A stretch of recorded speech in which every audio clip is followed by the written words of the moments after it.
Good morning, my beloved students. How are you today? I hope all of you stay healthy, anak, and happy.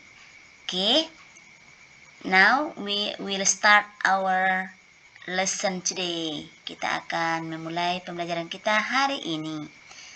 Okay, nah, hari ini pembelajaran kita tema 7, keragaman di negeriku, subtema 3, pembelajaran yang kelima. Nah, let's study together. Mari kita belajar bersama anak. Mohon semuanya mendengarkan dan diikuti dengan baik supaya pembelajarannya ini dapat dipahami. Oke. Nah, masih ingatkah kamu karya seni rupa dengan teknik menempel? Masih ya? Ada berapa cara karya seni rupa teknik menempel, nak? Ada 4 ya, nak. Yaitu karya seni rupa mozaik, kolase, montase, dan aplikasi. Oke, masih ingat ya, nak? Dan juga ada tugasnya. Boleh dipilih salah satu karya teknik menempel yang saya suruh kemarin. Hanya sampai sekarang belum ada yang mengirim kepada Mem ya, nak. Nah, di sini Mem akan mengingatkan kembali dan membahas kembali tentang montase. Apa itu montase? Ya, masih ingat ya?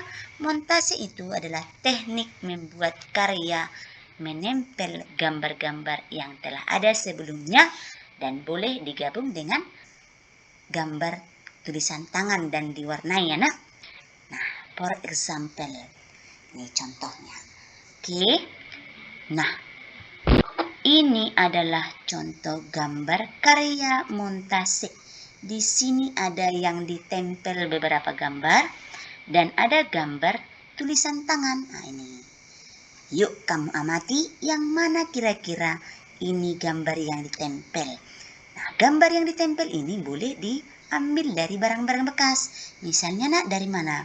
Dari majalah, dari koran yang bekas tentunya, nak. Boleh juga dari buku-buku bekas. Nah, ini misalnya yang ditempel yang mana ini? Ini gambar ini. Kemudian ini pun sepertinya gambar yang ditempel ya kan? Gambar anak yang sedang duduk ini ditempel. Gambar pohon ini, gambar orang ini juga, ini gambar bunga juga ditempel. Nah, lalu gambar yang ditulis tangan yang mana atau yang diwarnai pakai tangan? Nah, ini pakai tangan ya, nak. Jadi, semakin melengkapi keindahan dari gambar karya montase. Oke, kamu juga sudah mempraktekkannya di kelas ya, nak. Nah, kemudian yang kedua ada membuat karya kolase. Yuk kita ingat-ingat apa itu kolase. Kolase ini adalah karya teknik menempel dengan menggunakan bahan-bahan yang mudah diperoleh. Ya, misalnya boleh dengan biji-bijian, daun kering, kapas, dan kulit buah salak. Jadi daun kering, daun yang masih segar juga bisa ya, nak. Nah, daun-daun kering ini bisa dibentuk menjadi misalnya menjadi gambar sayap, menjadi bentuk sayap, bentuk daun. Nah, itu ya, nak. Itu dia kalau karya kolase bisa dibentuk menjadi sebuah bentuk, misalnya membentuk bunga. Ya kan, kelopak bunga. Nah, coba kita amati contohnya ini. Ini adalah contoh karya kolase. Ya, kita lihat lebih besar ya. Oke, ini. Ini adalah daun-daun kering. Di sini ada dipotong-potong kecil-kecil seperti ini. Kemudian ada dibentuk menjadi seperti ini. Kemudian bisa juga dibentuk seperti ini. Nah, coba diamati. Jadi tidak keping-kepingan semua, nak. Tidak sama bentuknya. Kalau dia sama keping-kepingannya atau gunting-guntingannya, berarti itu disebut karya mozaik ya. Nah, kalau ini dia karya kolase, dibentuk menjadi sayap, menjadi bulu di sini. Ini bentuk menjadi paruh. Paruh ini gambar apa ini, nak? Gambar entok ini ya kan? Ini ada paruhnya panjang. Dibentuk menjadi paruh dari daun-daun kering. Ini dia karya kolase.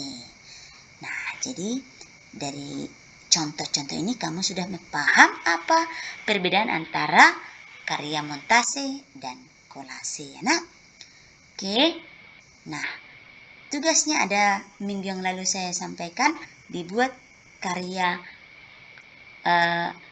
teknik menempel. Boleh dipilih karya montase kah, kolase kah, mozaik kah, atau aplikasi ya nak. Nah, dari pembahas ini nanti kamu boleh berpikir lagi. Nah, sekarang kita gunakan lingkungan sekitar kita, barang-barang bekas untuk membuat karya teknik menempel ini. Nah, dalam membuat karya teknik menempel, tentu kamu juga butuh orang lain, butuh kerjasama yang baik. Nah, dalam bekerja sama kita perlu melakukan sikap toleransi dalam kehidupan sehari-hari. Misalnya dalam diskusi membuat karya montase, kita perlu ada sikap toleransi. Nah, apa itu sikap toleransi? Masih ingat? Toleransi itu adalah sikap saling menghargai, saling menghormati sesama ya. Menghormati dan menghargai sesama itu adalah sikap toleransi. Nah, sikap toleransi dalam kehidupan sehari-hari misalnya di keluarga. Sikap itu penting kita lakukan, kita laksanakan untuk membentuk persatuan bangsa. Jadi itu tujuannya nak. Kemudian menciptakan kerukunan antar warga masyarakat. Kemudian memunculkan rasa nasionalisme dan bangga terhadap bangsa dan negara Indonesia. Kemudian memperkuat atau memperkokoh negara kesatuan Republik Indonesia.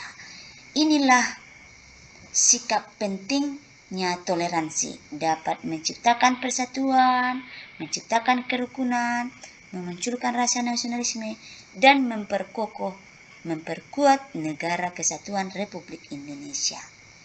Ya kan? Ini semuanya ya sesuai dengan pengamalan sila-sila pertama ya kan nak, sila pertama Pancasila. Terjalinnya kerukunan antar beragama sehingga tercipta persatuan dan kesatuan. Nah, toleransi ini di lingkungan keluarga contohnya ya kan membantu kerjaan orang tua, maka akan terjalin kerukunan antar keluarga. Sikap toleransi ya nak. Kemudian membantu adik saat kesulitan dalam belajar. Jadi ini juga contoh sikap toleransi di keluarga. Kamu sebagai kakak mungkin sering mengajari adik-adiknya di rumah, di keluarga. Apalagi saat ini kita belajar daring atau belajar dari rumah atau belajar dari PJJ ya nak. Kemudian saling menghargai pendapat antara keluarga, perbedaan pendapat, perbedaan kesukaan makanan, perbedaan hobi. Nah, itu kita harus saling menghargai. Itu juga termasuk toleransi di keluarga ya nak.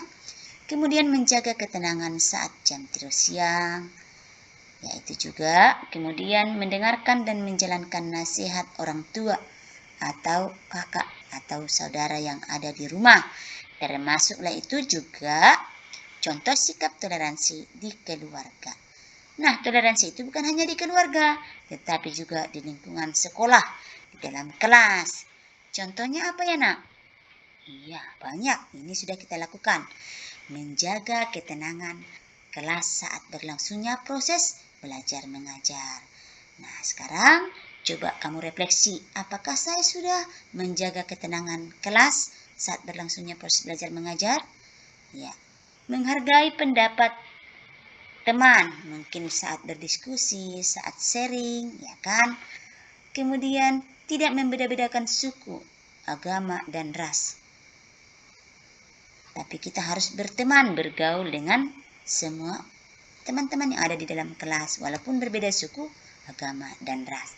Kemudian kita tidak boleh memaksakan agama kita kepada orang lain. Nah, seperti yang pada pembelajaran sebelumnya kita sudah belajar tentang hak-hak asasi manusia.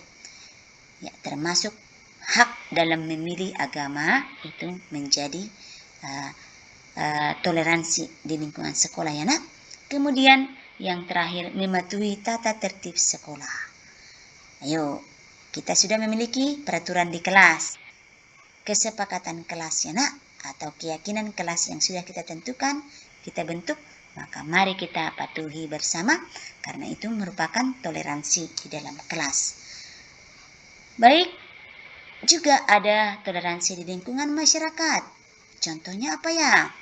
Nah, ramah kepada tetangga. Ya, kita juga harus ramah kepada tetangga kita ya, Nak.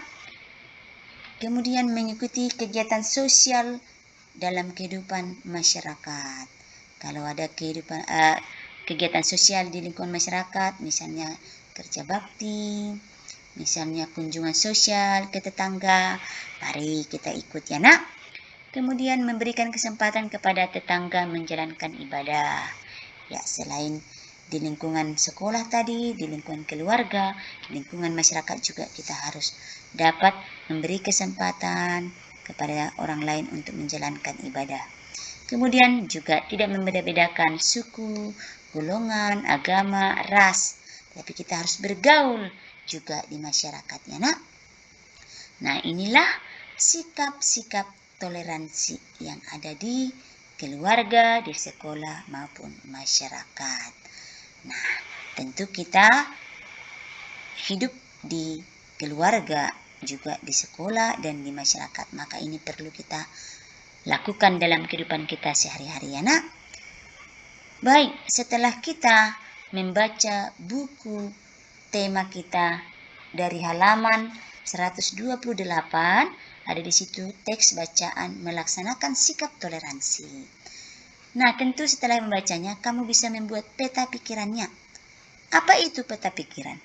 Peta pikiran itu menuliskan informasi yang kamu dapat pada sebuah teks dalam bentuk kotak-kotak dan saling berkaitan. Tentu informasi yang kamu buat itu ditulis dengan ringkas dan jelas dan bagus ya, Nak. Nah, coba kita amati ini contoh peta pikiran melaksanakan sikap toleransi yang ada dari buku ya, Nak. Setelah kamu baca, kamu buatlah peta pikirannya seperti ini. Arti penting melaksanakan sikap toleransi. Apa artinya? Kamu tuliskan. Kemudian pelaksanaan sikap toleransi di keluarga. Bagaimana? Apa yang kamu peroleh informasinya? Kemudian sikap toleransi di sekolah. Informasi apa yang kamu peroleh? Kamu tuliskan di sini. Kemudian pelaksanaan sikap toleransi di masyarakat. Apa saja kamu tuliskan di sini ya, Nak. Inilah yang dikatakan dengan peta pikiran. Pada sebelum-sebelumnya kita sudah bisa membuat peta pikiran. Jadi peta pikiran itu bisa dibuat dalam kotak-kotak seperti ini supaya lebih indah dan ditarik garis ya, Nak. Juga boleh dihias, diwarnai. Oke, itulah dia cara membuat peta pikiran dari teks melaksanakan sikap toleransi. Nah, hari ini kita sudah membahas tentang karya teknik menempel dengan montase dan kolase. Mudah-mudahan kamu sudah paham ya, Nak. Kemudian juga tentang pentingnya sikap toleransi di keluarga, di sekolah, di masyarakat, dan menuangkannya dalam peta pikiran seperti ini. Oke, baik anak-anak MEM, pembelajaran kita sudah selesai. Mudah-mudahan anak-anak MEM tetap semangat belajarnya dari rumah. Yuk kerjakan tugasnya hari ini. Mari dilanjutkan karya teknik menempelnya. Nanti dikirimkan kepada MEM ya, Nak. Akan membuat di link kita hari ini. Kemudian membuat peta pikiran. Ditulis yang bagus, ya. Ditulis yang ringkas, jelas, dan padat informasinya ya, Nak.